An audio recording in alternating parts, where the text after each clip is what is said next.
Good morning, everyone. Welcome to another installment, another edition of Business Breakfast at Buckhead. My name is Clay Scroggins, and I serve as the lead pastor here at Buckhead Church. These events that we've been doing this year have been honestly so fun to get to do. We feel like just partly because of where we're located right here in the middle of Atlanta, and because of the opportunity we have to connect other business leaders, we decided to put on almost monthly business breakfasts. We know leadership can be really, really difficult. Leadership is hard. Leadership in this season might be more difficult than it's ever been before. And so events like this, where we get the opportunity to pour into, invest into each other through relationship and through listening to inspirational and helpful speakers, to chew on some content that might help us lead at another level. That's really what we want to do during these business breakfasts. And so today I'm so excited about getting to interview Frank Blake. We'll tell you more about that in just a little bit. But I just wanted to say hello to everyone, to tell you welcome. Thanks for joining us.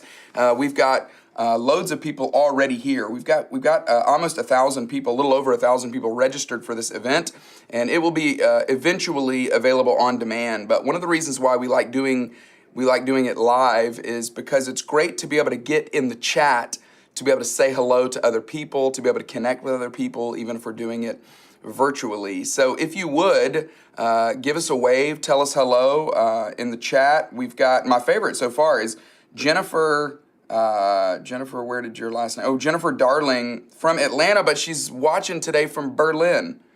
How amazing is that? So Jennifer, tell all of our German friends and family hello over there. That's awesome. We're so glad that you're with us. I hope that you have a safe trip back to Atlanta. Lauren Jackson, Sandy DeLonga, the chef and the wig maker, Nancy Arnold, Jacqueline. So good to see everybody in the chat. Hey, we want to give away some things. So what we would love to do is, if you are new to Buckhead Church, we would love to give you a free gift just to say hello and to tell you thanks for joining us. And so go to buckheadchurch.org/new. Click on that link, fill out that form, let us know that you're here, and we would love to send you a free gift. And speaking of free gifts, we would love to give one away right now. And so we're going to pick someone in the chat. All you have to do is let us know that you're here, tell us what company you represent, and we're going to send you a free little gift of coffee from the coffee that Dancing Goats roasts here in Atlanta, which is a delicious brew. And so we hope that you'll give us your name, tell us, well, you're already giving us your name by saying hello in the chat, but let us know what company you're with, and we would love to give you that gift, as well as some For Atlanta swag that we've got for you as well. So make sure to do that. Batdorf and Bronson is an amazing brew, and we would love for you to, we'd love to be able to gift you that. So make sure that you tell us that you're here and let us know where you're coming from. Awesome, a lot of comments here. Eric Gray from Catalyst Sports, hello. We've got Kristen or Christine. I don't want to say that incorrectly, so I said it both ways, just in case. From Georgia's own credit union. We've got Emory Healthcare. Meredith, so glad that you're joining us today. We've got David from Cross Company. Howdy, y'all. David, are you a Texas A&M Aggie, or are you from Texas? Because that's typically what the Texans do with the howdy, but it's acceptable here as well. We're glad that you're with us. We've got Itzalia from Cricket Wireless. Great group of people today. Larry from Lowe's. So glad that you're with us. Deb from Chick-fil-A. Deb, I love that you wrote Chuck-fil-A. I guess that was a typo, but we get it. But if you're looking for a company name and your name is Chuck, Chuck-fil-A would be a great company name. So Deb, thanks for that. We all need a little moment of levity right here to start off the work week. Well, it is Monday morning, and it's August 24th as of the time I'm doing this. And today is the first day for a number of school systems. I know City of Atlanta Schools goes back today. And when I mean goes back, they go back virtually. So I've got 4 kids. We've got a kindergartner, a second grader, a fourth grader, and a sixth grader, all in school virtually. So I want to give my wife a big shout out. Not only am I the vice principal, but I am also the director of the IT department at our virtual school. So I had everyone set up. It just hit me about 4 days ago that I can't have everybody on Zoom at the same time with the amount of bandwidth I have on my wireless router. So I had to get everyone hardwired into a device, their own set of headphones in their own separate space, and I'm hoping and praying that everything goes without a hitch while I'm right here hosting this. But I'll be home soon just to make sure that we don't have any problems there at our virtual school. So shout out to all you parents who are holding it down while you've got kids starting school today. We're really, really glad you're here, though, no matter who you are. Again, go to buckheadchurch.org/new. Click on that link, and we've got a free gift to give you. And then let us know that you're here in the chat. Tell us what company you're with, and we're going to give you a gift as well right now today. So we're really excited about doing that. Well, we have another business breakfast coming up in October. Last time we met, a number of you requested us doing an interview with Ed Bastian with Delta Airlines, CEO of Delta. And Ed willingly agreed, which is wonderful. And so we are recording that in the next month, and we're going to air it in October. We're hoping to do one in September as well. We're still talking to a few people about that, but just wanted to give you a heads up. If you go to buckheadchurch.org/new, fill that out. That'll make sure that you get on our mailing list for all future business breakfasts as well. So we're really looking forward to that one for sure. We've got a couple of others scheduled for the fall that I'll tell you about next time we're together, but we're really, really glad that you're here today. Frank Blake is the former CEO of the Home Depot, and we talk a little bit about his personal life story, his biography, just what's on his resume. But the inspiration that he gives in this interview today, I really believe is going to help you lead better, specifically through crisis, but it's also going to give you talking points on how to talk to your team, how to build up the people around you in a season that's requiring a lot of resilience from all of us. And then at the very end, don't miss this, but Frank tells us his second favorite retailer behind Home Depot, and he also tells us his favorite product at that retailer. So you're not going to want to miss that at the very end of the interview. But we're really, really glad that you're here today. Please be as active as you want in the chat. We love being able to generate more conversation. If you see somebody you know, say hello to them. If you're looking for a new job, feel free to throw that out. If you're interested in hiring someone new, throw that out as well. We really just want to create a platform to be able to connect people. And that's what we hope to do this morning through this business breakfast at Buckhead. So thank you so much for joining us today. We're so glad that you're with us. And without further ado, here is the interview we did with Frank Blake.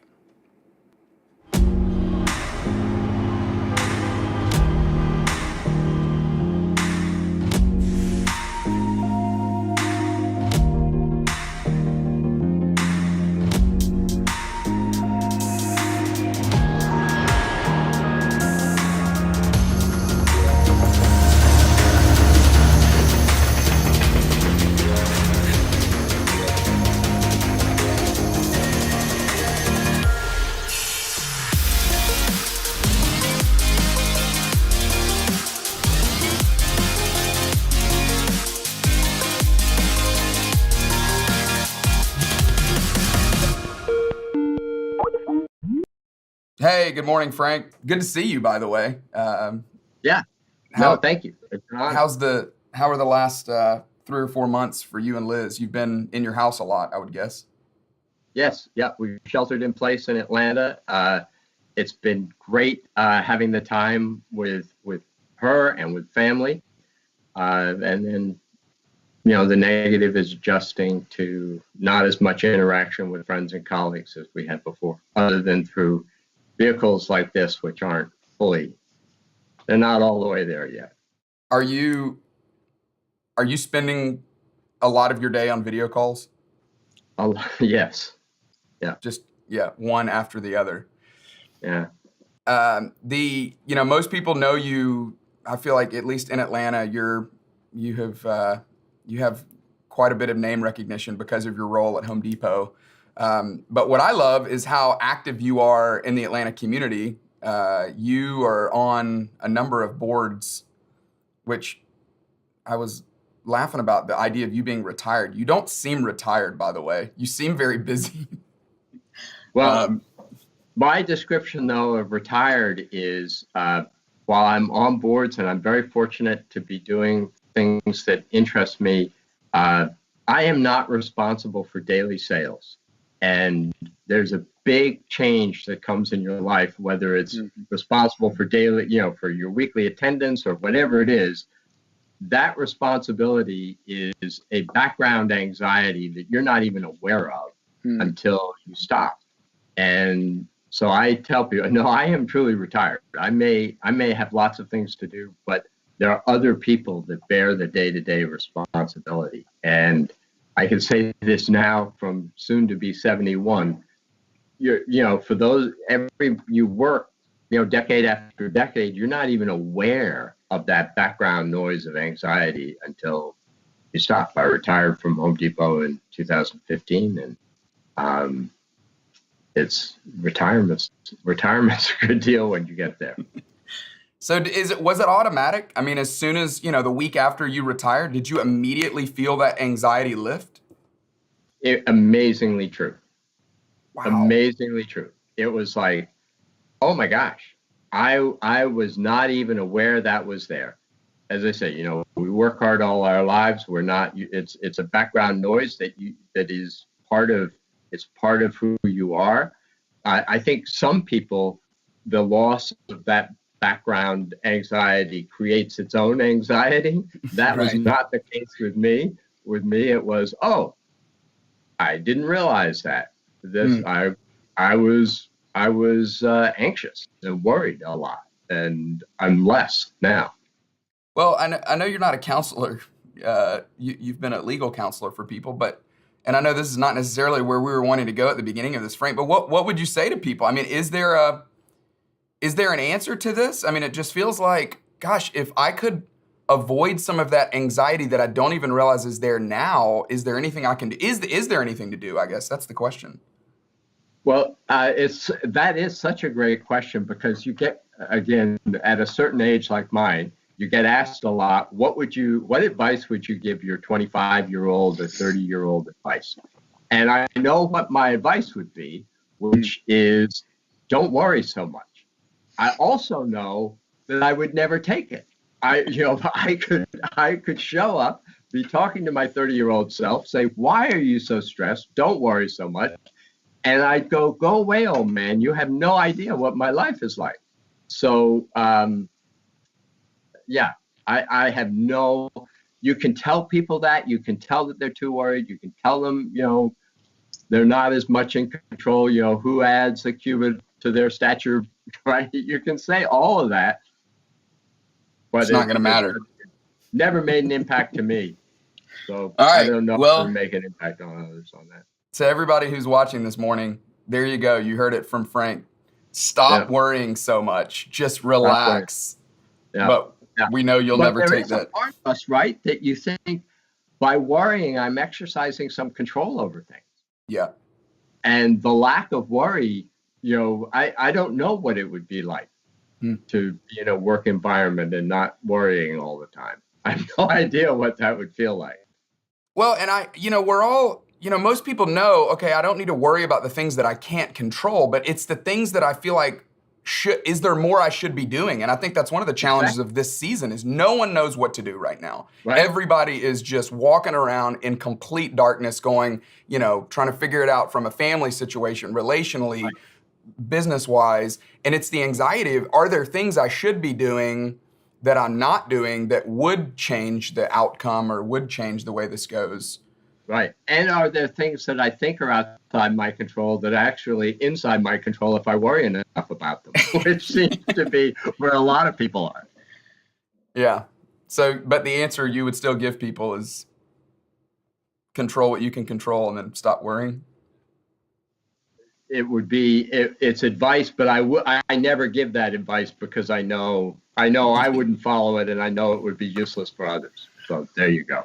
All right. Well, that's a good way to start. This is gonna be a fun interview. Thank you for that from the Yeah, very beginning. yeah. So Frank, for people that don't know, maybe that people that just know you as oh, all of a sudden you just became the CEO of the Home Depot. You had quite an illustrious career before that. Can you give everybody just a little bit of background of how you became Frank Blake, the CEO of the Home Depot? Sure. Uh, so I'm a lawyer by training. Uh, I uh, I was very fortunate. I was a law clerk to a Supreme Court justice in Washington D.C. Justice Stevens. He died just last year. When I finished being a law clerk, I went into private practice as a lawyer in D.C. Then I had a very typical Washington D.C. kind of career. I was in and out of government. I worked. I was very honored to work for George Bush dad when he was vice president. I was the general counsel of the U.S. Environmental Protection Agency. I worked for George Bush's son as the Deputy Secretary of Energy. In between those times, I was in private practice. The group of us started our own practice, 12. By the time I left, we were over 250 lawyers. I went to GE as a lawyer in Schenectady, New York, which everybody was shocked that I left Washington to go to Schenectady, New York, but it made sense at the time. I went there. I was a lawyer for several years at GE and then moved on to the business side, which is its own interesting story. But I moved into the business side at GE, ended up being a direct report to Jack Welch and in charge of M&A at GE. Then went to Home Depot working for Bob Nardelli, for whom I'd worked while I was at GE. I did the same thing at Home Depot, M&A, and then in January 2007 became CEO and was CEO for the next 8 years. Your experience with Jack Welch, how do you describe that experience of working for him? I mean, he is a legendary leader. So I am an unabashed fan of Jack Welch. I learned so much working for him. Very intense guy. My description is you have to imagine this is I'd say Jack was maybe 5'5", 5'6". He spoke with a heavy Boston accent and he had a stutter, for a noticeable stutter, and yet he commanded any room. And when he would speak to a crowd, he would command that crowd. Just an amazing leader, someone who encouraged you to speak your mind and disagree with him. I'm going way far away, but I'll give one. I thought one of the most interesting comments from Jack. So when I became CEO of Home Depot, I was just singularly unprepared to be CEO. And I gave Welch a call and I said, Jack, will you spend a day with me and sort of give me CEO 101? And I also got great learnings from Bernie Marcus and Arthur Blank and Ken Lango and lots of other amazing people. And Jack was very nice and said, sure, come down to Florida. And I spent a day with him. And then for the next 8 years, I did the same thing. Every February, I'd go down and he was very nice and he gave me a day and they were all enormous. I'd be writing notes madly, or actually mental notes, because if I wrote notes, he'd tell me what sort of an idiot writes notes while you're speaking to him. So at the end, I said, okay, Jack. So I asked the question that I never would have dared to ask if I knew I was going to have another one of these things, because it was sort of a sophomoric question, which was, all right, what's the number one attribute of a leader? If you had to boil it all down, what's the single most important thing? And sorry, to interrupt you, Frank, I would guess you're thinking strategic thinking, ability to communicate, things like that, right? The number one thing I would have thought of, he always emphasized edge, the drive to make differentiated decisions, edge and energy were the two things that he always emphasized. So I was always thinking it would be around edge or energy, which I saw in him all the time. And he was a guy who, I mean, when he disagreed with you, you weren't wondering, does he disagree with me? It was very obvious. He thought you were an idiot and would tell you that. And his answer to, so what's the most important attribute for a leader? His answer was generosity. And I think my face expressed the surprise because that wasn't the answer I was expecting. Wow. And so we spent a while talking about it. And he said, every great leader is fueled by the success of the people who work for her or him. Every great leader is fueled, gets excited, gets charged by seeing the success of others. And what was interesting was my first reaction was, well, you could have fooled me because I didn't see that. I wouldn't have said that, but I didn't see that. And then as I rewound my own career at Home Depot, at GE and then at Home Depot, I saw actually that was really true. How he was just excited about my success and invested in my success. And so I think it's a deep truth. And people are so instinctive about this. And I realized for myself, I was so instinctive about it.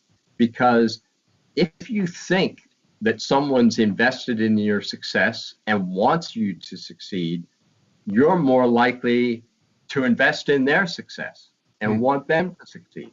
And it was a really interestingly profound moment. I mean, it's a great comment to put on a plaque, but beyond that, just seeing how he actualized that as a leader.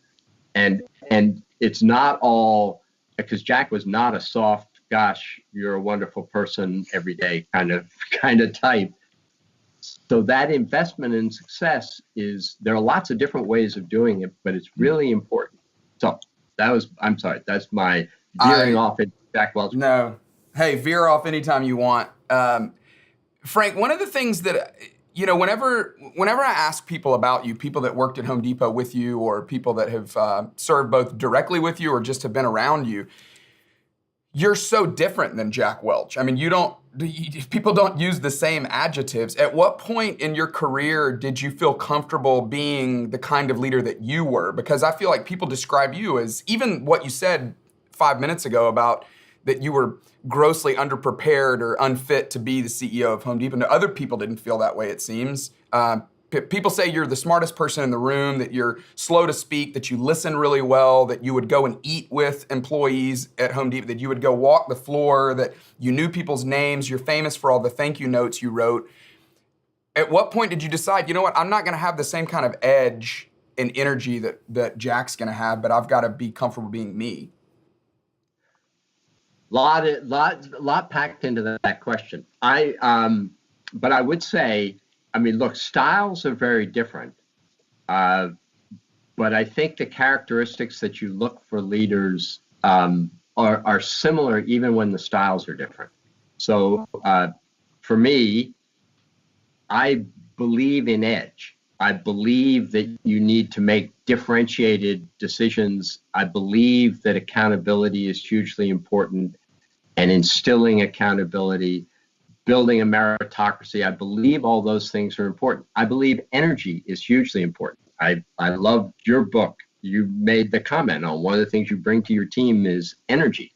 And I think you look at people on your team and you see there are people who radiate energy and there are people who absorb energy. And you want to avoid the people who absorb energy and you want to be around the people who radiate energy. I radiate a different kind of energy than Jack. Jack was much more confrontational. He had a different style than mine. But I like to think that in my own way, I was conscious of trying to impart energy, to impart edge, you're reflective of a certain value system, and you got to be conscious about that and try to get that echoing through your organization as much as possible. How do you define that term edge? How do you explain that? So I think most organizations, really any organization after it reaches 15 people in size, that's an arbitrary number, but every organization develops its own self-interest in perpetuating itself. So great organizations start as, and this may, I can't remember whether this is a quote from Andy or somebody else, but it's great organizations start as an answer to a problem, and they're a better answer to that problem than any other organization. And then they start worrying about themselves as an organization. And so what happens is, whether it's the planning cycle or thinking about what next year is going to be like and all the rest, everything becomes this year plus or minus 5%. It's this year plus or minus 5%. And decisions are this year plus or minus 5%. And people are not, just get slow rolled into not making definitive calls and more dramatic reallocation of resources. And that's a problem for organizations. I always tell leaders, you are the frog your organization is boiling. They want you not to be aware of everything that's going on around. So the concept of edge is to understand that where, as a leader, you bring your most value is not in the plus or minus 5%, because anybody can do plus or minus 5%. It's the plus or minus 25%. It's a more serious, significant change within the organization. And that takes a lot of edge and energy, because the organizations never like it, right? I mean, people don't like it. No, because it breaks the status quo, and we've got all these systems built to keep everything running along the tracks. There you go. That's it. And that's what every organization does. Every organization internalizes, look, I'd love a world where it's plus or minus 25%, but I'm a little worried that I'd be on the minus 25%. So I'm much more comfortable with a world that's plus or minus 5, because I'm going to be okay. So let's contextualize all of that to right now. So we're in the middle of, I don't know, if we were to count the crises that we're in the middle of now, we've got an economic crisis that is obviously real. We've got a health crisis. We've got racial reconciliation and healing, a crisis of certain people groups that feel like, hey, we have not been treated well, and there's probably more. You're not new. Crises are not new. You became CEO in 2007. 2008, the Great Recession hit, or were we already feeling it in 2007? Well, 2007 was already, the housing market was in a crisis, and that was Home Depot's market. So 2007, as I say to people, I didn't make a plan for the first 3 years I was CEO.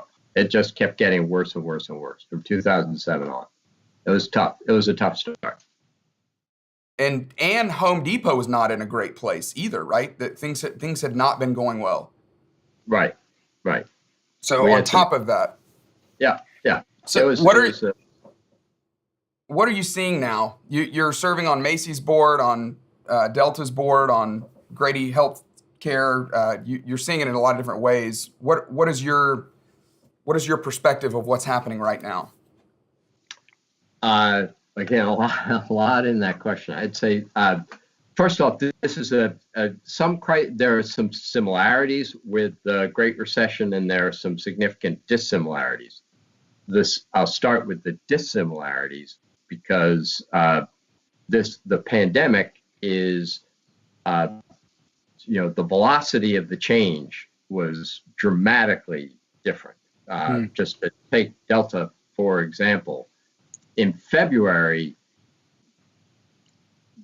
I certainly felt Delta was going to have the best year in its history in 2020 in February. By the end of March, it was, now we got to be seriously talking about how this airline survives through these turbulent times. So that's basically over a month. As bad as the Great Recession was, it sort of unfolded over time And so you had more time to adjust. So the velocity is different, and then by the same token, the vector of change, the ferocity of the change. I mean, it was like, I mean, for you all, packed church Sunday 1, empty church Sunday 2. Not, it didn't go from packed to Right, 75%. like it's gradual. Right. It just boom. So velocity and ferocity, very different. The common element is, I think, in crises, people, you see that habits are broken, and new habits come in. And sometimes those habits are broken. We as people, when we look at those habits, go, well, that was sort of a stupid habit. Why was I doing that? I don't need to do that. And other habits you go, oh, that was actually an important habit. I feel the loss of that habit. New habits are developed, like online, like, this online buying, this, Zoom, Skype, all the rest. And some of those new habits, you go, that's pretty good. I like that. That's an improvement. I think that will sustain. And that's true of every crisis. And leaders need to be thinking through, okay, here are the things we did sort of by habit that had grown up. It's kudzu around the organization. Now it's not there. We see actually things are a little clearer, better without it. And there are other things that, no, we need to get that back, and we need to reinforce that. There are things our customers are doing, our vendors are doing that, some of those things we're just as happy that they've stopped, and we got to lean into the changes, and other of those things we need to try to restore. Each situation is different, but I'm sure in your world, you look at it and go, okay, we've had a massive switch from people who are interacting physically with us to digitally.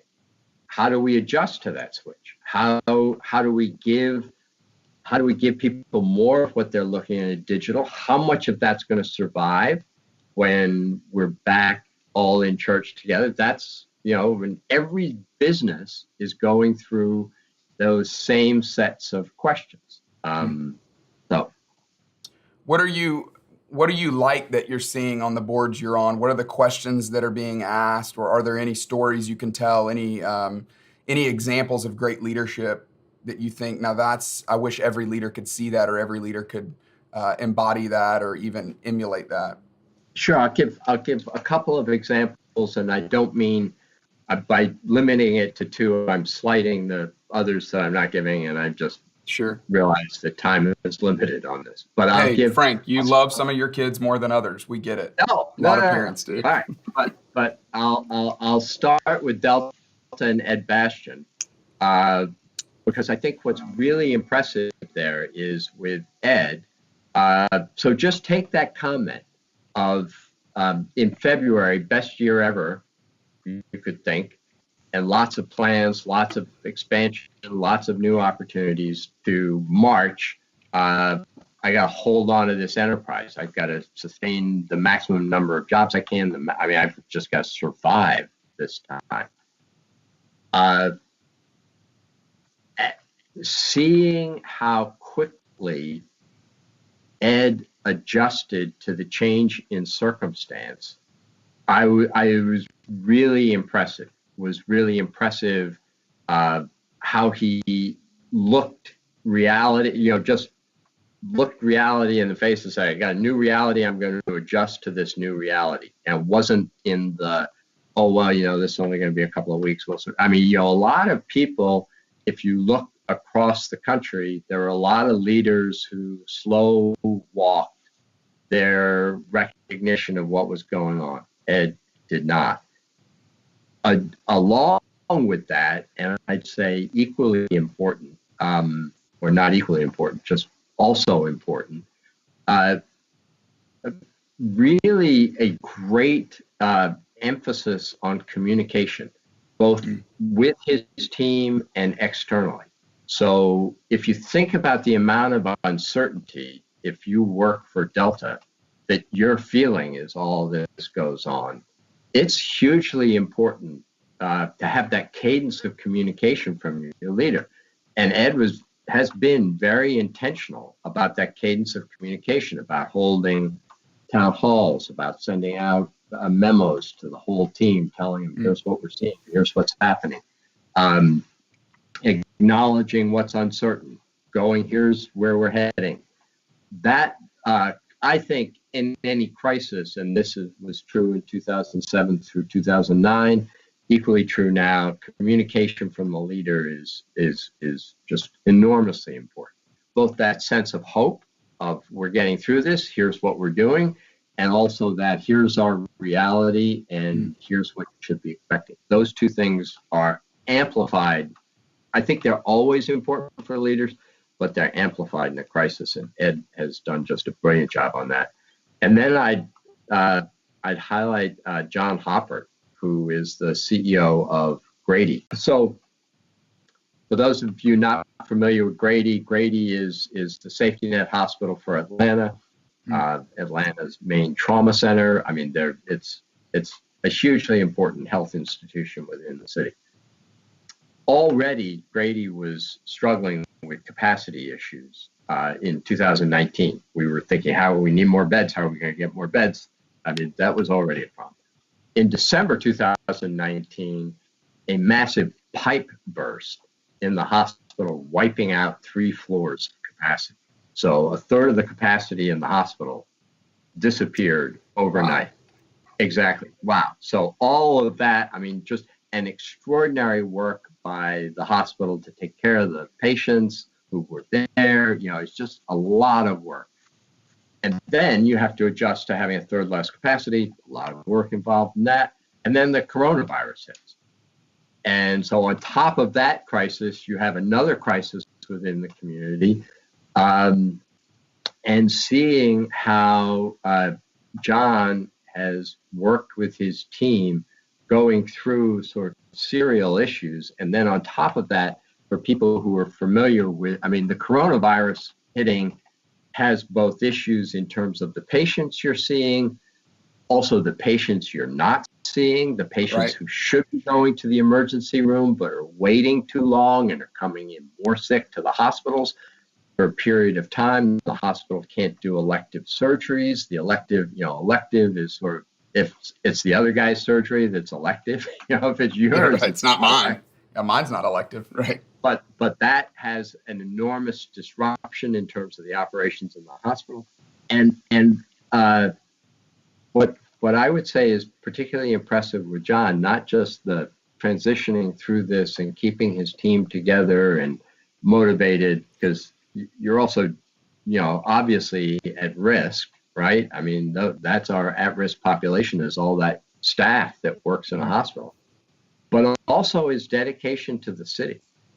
And how, a lot of how the city and state think about this. John and Grady have been leading voices in sort of understanding both the pandemic and then also, you reference the racial tensions.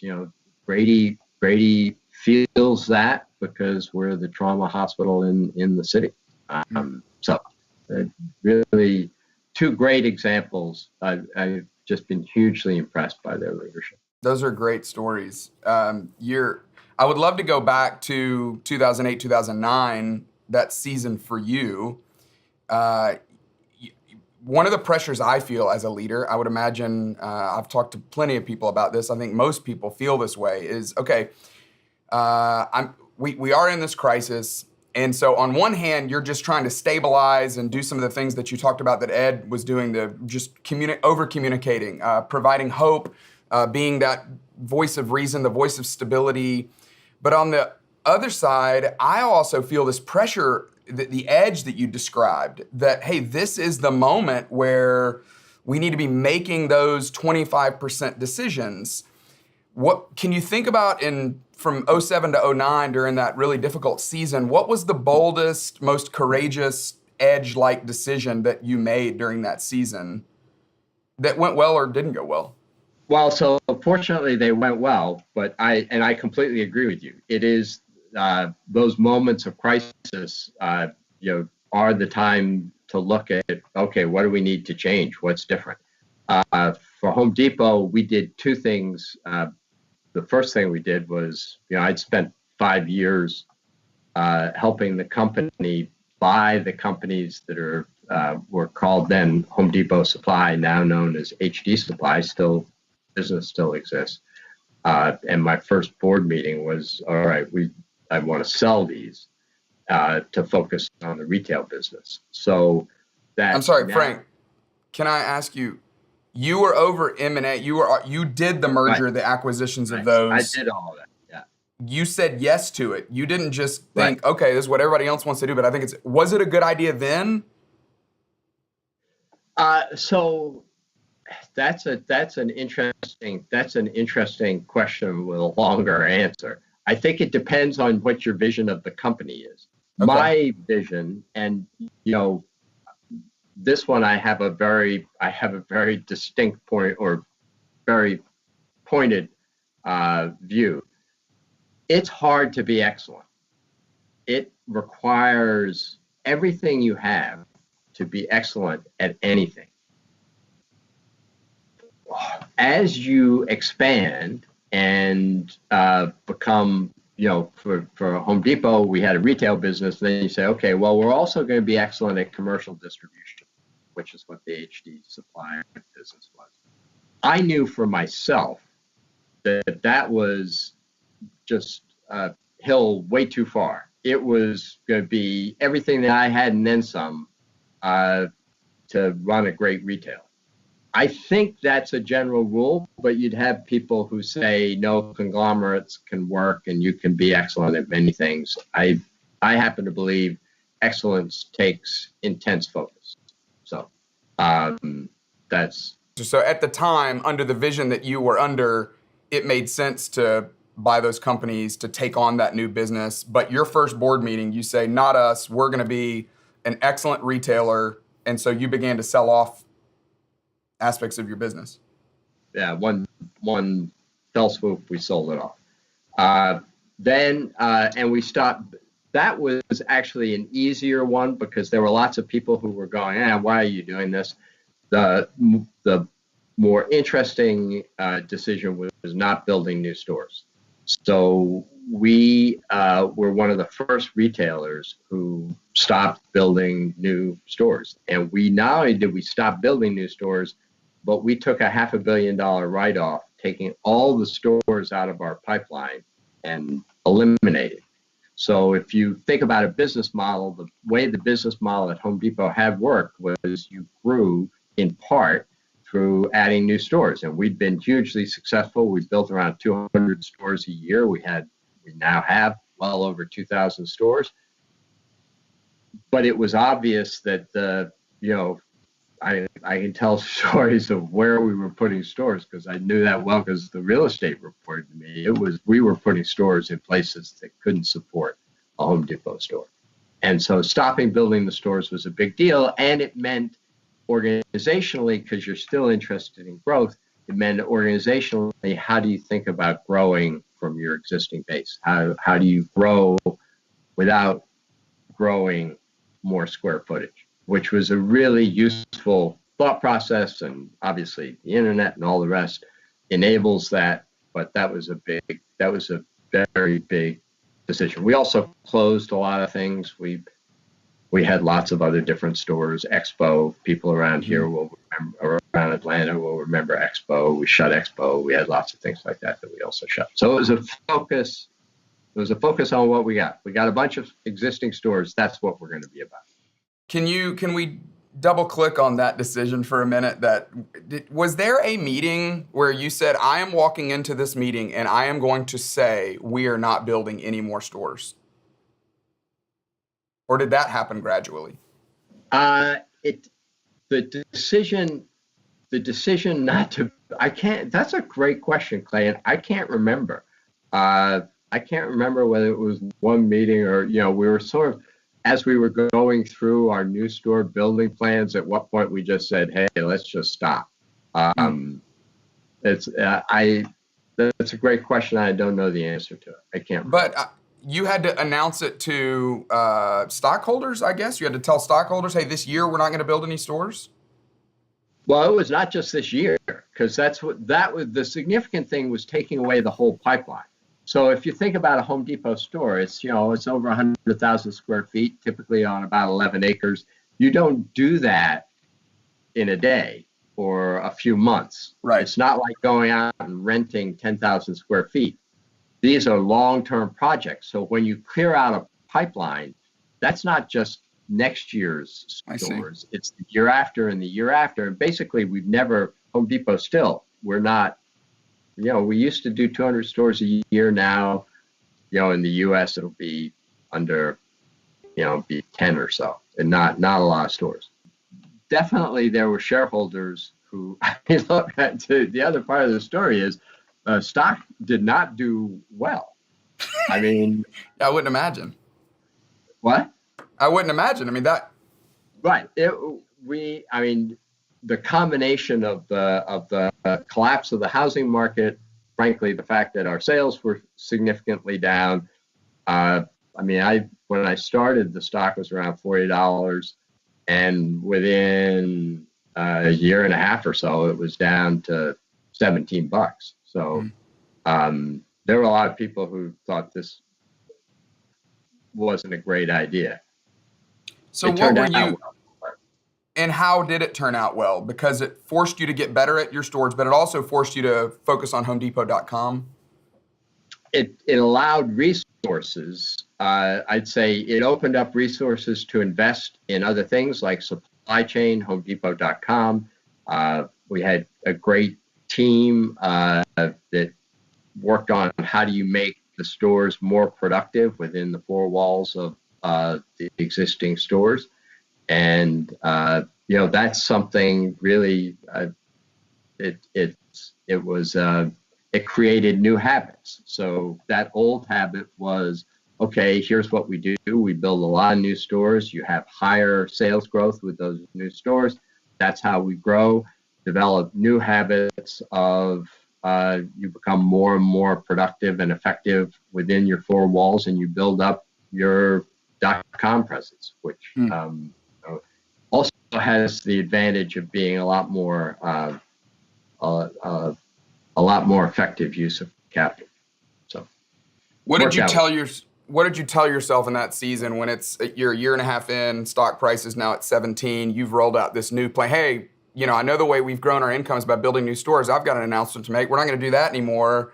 How did you build up your own resilience and self-confidence to not feel like, wow, this is a complete failure so far?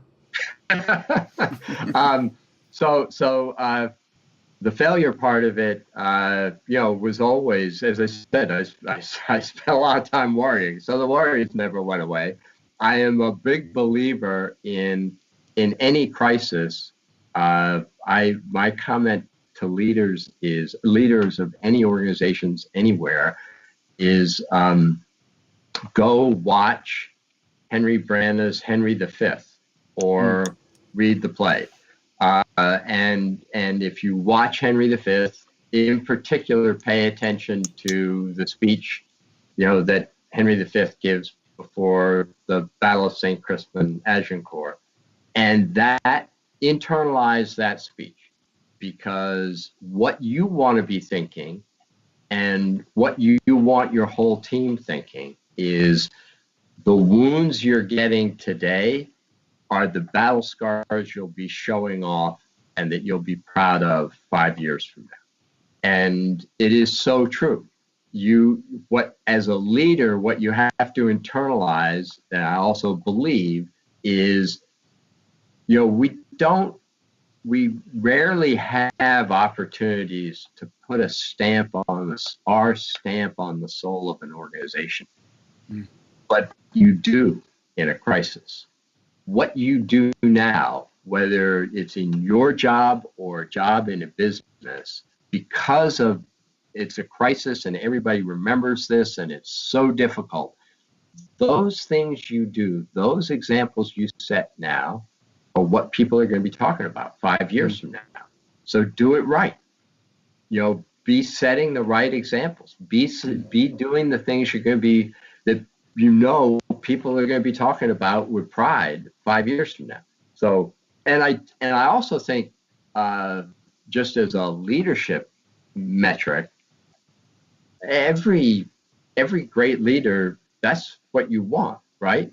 You want to be coming in the fourth quarter with the score tied. You want to be leading through a crisis, because the leadership is more important in a crisis than any other time. I wouldn't ask you to recite the quote on cue like this, Yeah. Frank, but it goes something like, you're going to look back and count it a privilege that you were here. You got it. Exactly. That's it. And the folks who weren't here will be wishing they were. And I gave a version of that speech for basically 3 years, different versions of that same speech. You know, this is it. It's horrible. It's difficult, but we're going to get through this. And people aren't even going to understand how hard it is now. But this group here that's experiencing it will be bound together like no other group, because they did experience it.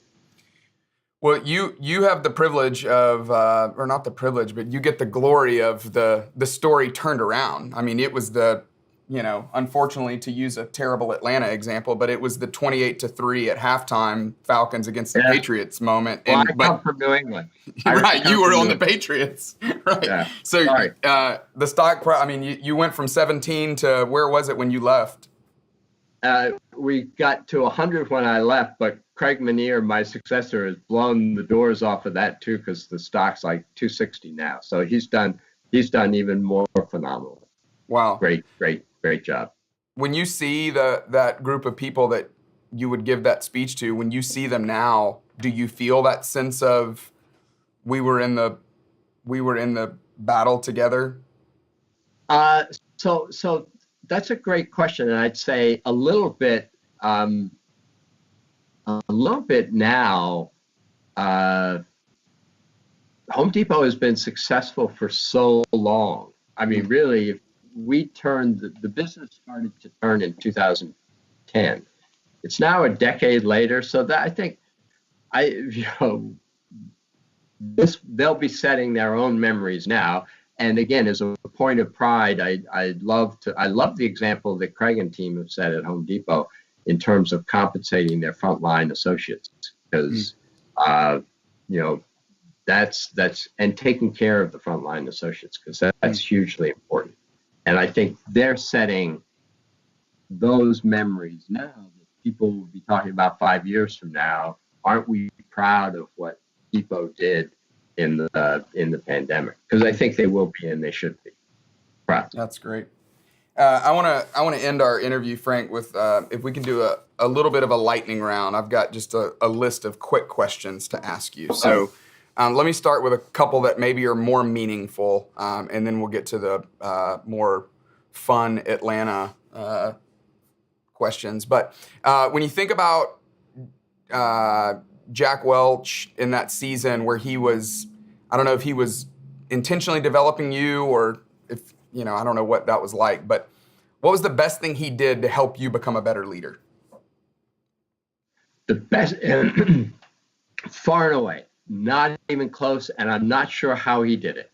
But so I'm a lawyer at GE, and I can tell you that is not a prestigious position at GE. It just wasn't. But I had the view that the path to success at GE was to disagree with Welch and be right. So he got me to think, as somebody that, really wasn't important in the scheme of things, that my path was to disagree with the boss and be right. Now, if I was wrong, there'd be bad consequences. But if I was right, that was good. That's what a great thing to instill, because most organizations, and it was true. So if I look at what happened to me at GE, it pivoted around a couple of meetings where I took him on. in most organizations, most CEOs or leaders say, oh, I want vibrant discussion and disagreement. I want people taking me on. I don't want yes people.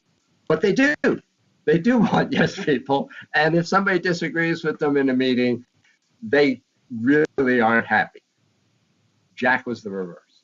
And if there were one thing that, I mean, it was brilliant. It was brilliant. And I wasn't alone.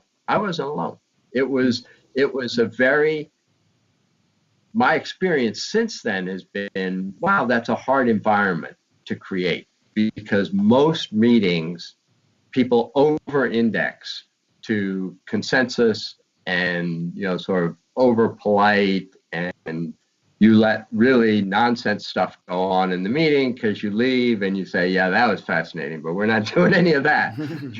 This is, it's hard to get that. We're going to take it on. We're going to take it on around the table. We're not going to be upset with each other. Brilliant stuff. And yeah. So fast forward to 2025. So we're 5 years away. What is the biggest difference that we will see in 2025 that this crisis has had on our society?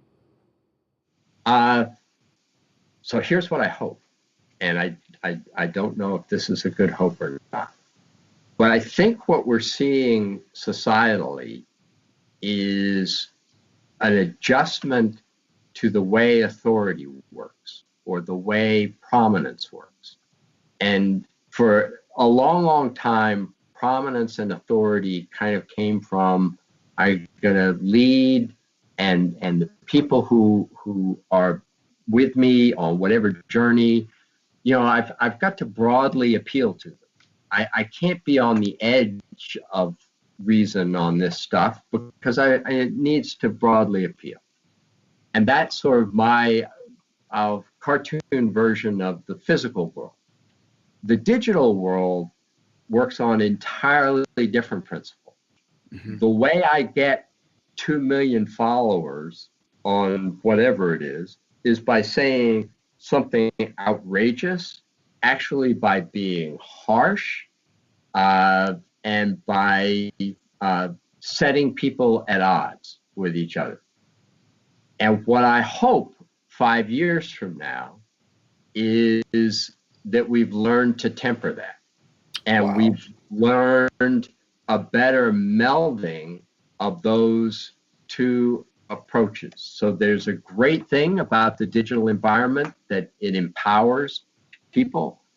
But I think there's a very bad thing about the digital environment that allows people to shift identities, to make up identities, to lack identity. The consequences of their opinions don't fall back to them. So I hope we kind of have matured over 5 years, because I think where we are now is, depending on where you are in different issues, it can be entertaining, but it's destructive. And so that's what I hope. Gosh, I don't know whether that's a reasonable expectation or not, but that's what I hope. That's an interesting answer. What about what are you reading right now? What are you reading? What are you watching? So partly in response to that, oh my gosh, this is just a lot of conflict and anger and noise from everywhere. I read a biography on Eisenhower.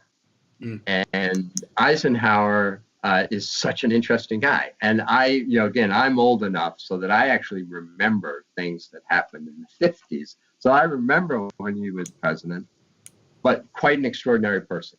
And if you think about where the country was in the 50s, he pushed a lot of things forward. He pushed a lot of things forward on the economy, on equality, on just the economic advances, military. There was not, after he ended the Korean War, not a single U.S. soldier died during his administration. But because he was the general that won World War II, people didn't screw around with it. I mean, he was an interesting guy. We didn't go into Vietnam, although the military was pressing to go into Vietnam. We took the side of the Egyptians against the French and the British on the Suez Canal. I mean, and the Israelis. He's an interesting person, underrated. So, and it was a good book. What about shows? Do you watch anything? Hulu, Netflix, Apple? Yeah. I have an odd quirk on that. I love Scandinavian TV shows, so I watch a lot of Scandinavian TV shows. So, and my wife puts up with it, and she's learned to like them. Will she watch it? She'll watch it with you. Yeah. Wow. Yeah. There are some great Scandinavian shows. I won't go into. Well, give us the best one. If somebody wants to dip their toe in Scandinavian TV, where do they start? So it depends whether they want something. So there's a Danish show called The Bridge that is quite brilliant. Another Danish show called Borgen that is brilliant. A Norwegian show called Occupied. There are lots of interesting shows. You can find those are on Netflix. All right, that's great. What about morning routine? So morning routine now has changed because it used to be, I was off by 7 o'clock in the morning, having breakfast with someone, doing something. Now Liz and I walk a little, mile and a half every morning. Then a habit that actually, I'm a deep believer in habits and the importance of, taking whatever concepts there are and rendering it into some habit. And this came from Buckhead and the habit of praying out loud every morning and doing a Bible reading and praying out loud. I'm an Episcopalian by, I grew up as an Episcopalian. We are not as outward about faith or that,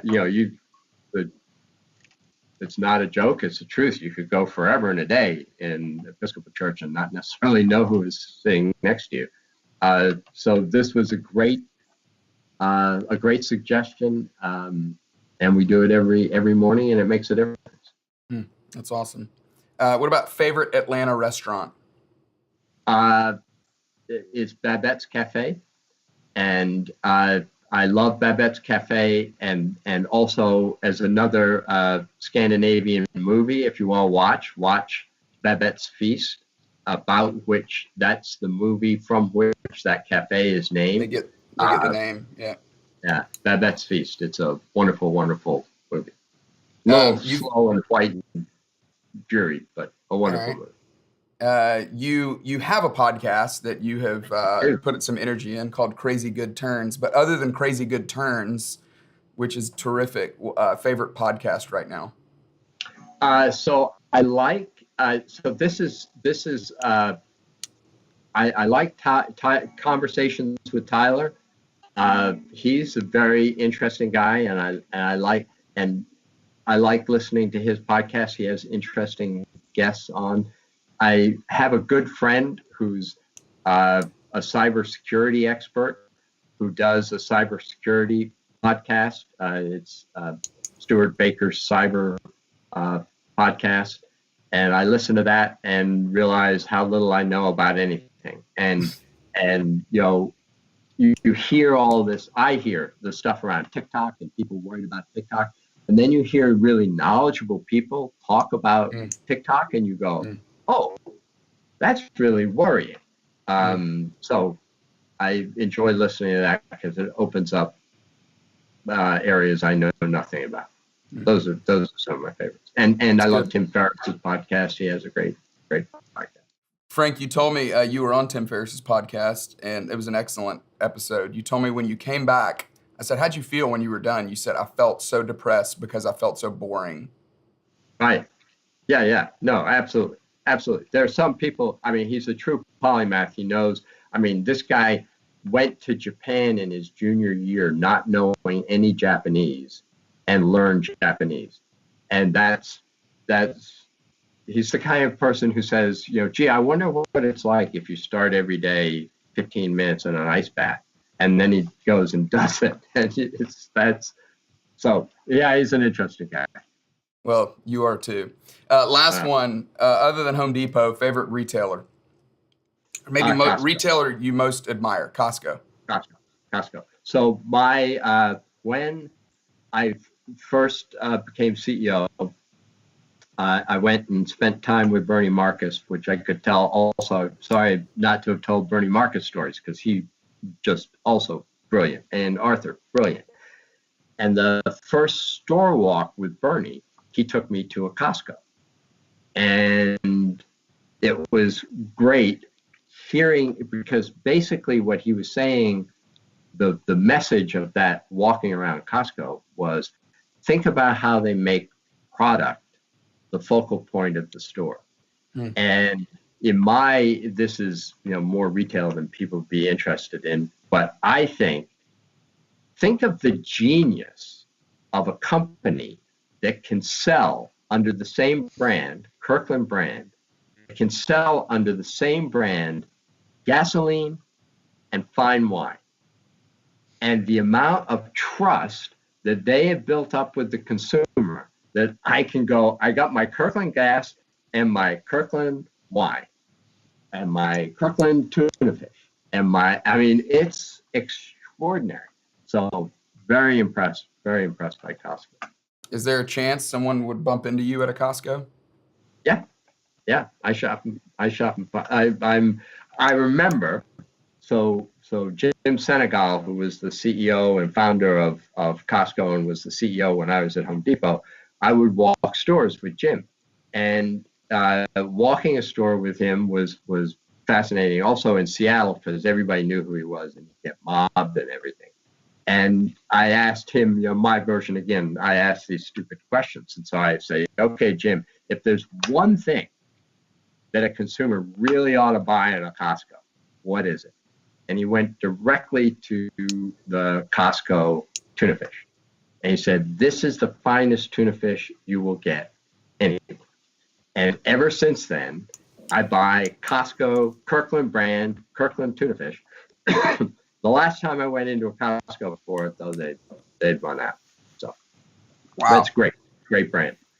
What a great place to end, Frank. Who knew that if you were a part of this business breakfast that you would get the Kirkland brand tuna fish recommendation from Frank There Blake? You go. There you go. That's worth the price of admission. It's more important, it's from Jim Senegal. That's true. From the CEO of Costco, probably better recommendation.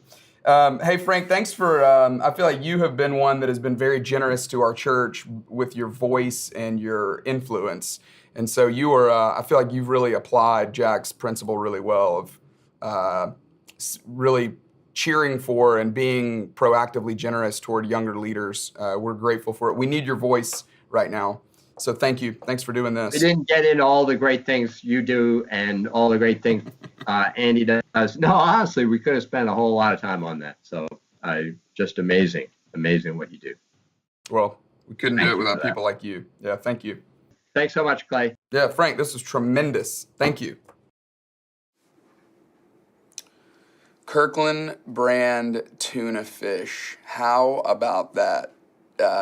Thanks so much for being with us today. I got a couple things I want to tell you before we sign off. Number one, I want to announce the winner of the coffee package and the For Atlanta package that we're sending out. Meredith Ireland with Emory Healthcare. Meredith, you are the winner. So we want to be able to send you that, Meredith. Thanks for being with us today. Thanks for playing along. Meredith, if you would, just email info@buckheadchurch.org. Let us know that you're here. Let us know that you're the winner, and we will make sure that you get that. Hey, I want to give you something that I think might be helpful for your team. This is something that I took away from this conversation that I think would be a great conversation starter. We're going to give you 2 questions that would be helpful for you to discuss. Where are we seeing the potential for new habits in this season? Great question to ask to your team. Frank made that statement that crises have a way of violently breaking habits and starting new ones. So where are we seeing the potential for new habits in this season? And then what old habits are we seeing more clearly that should be cut? What old habits are we seeing more clearly that should be cut? We'll try to add those in the chat, and we'll also discuss doing that listening guide, discussion guide for a team. Sounds like some of you would find benefit to that. But thanks for being with us today. Reminder, if you're new, we have something we want to send you. So go to buckheadchurch.org/new. Let us know that you're here, and we will make sure to send you that. And also stay on the lookout for our next one in September, and then excited in October that we'll be able to offer the interview with Ed Bastian. So please feel free to share this with friends once it goes on demand on our YouTube channel. Hope you have a great Monday. We're with you, we're for you, and we're really glad that you've been with us for this time together at the Business Breakfast at Buckhead. Have a great rest of your Monday, great rest of your week, and we hope to see you soon. Take care.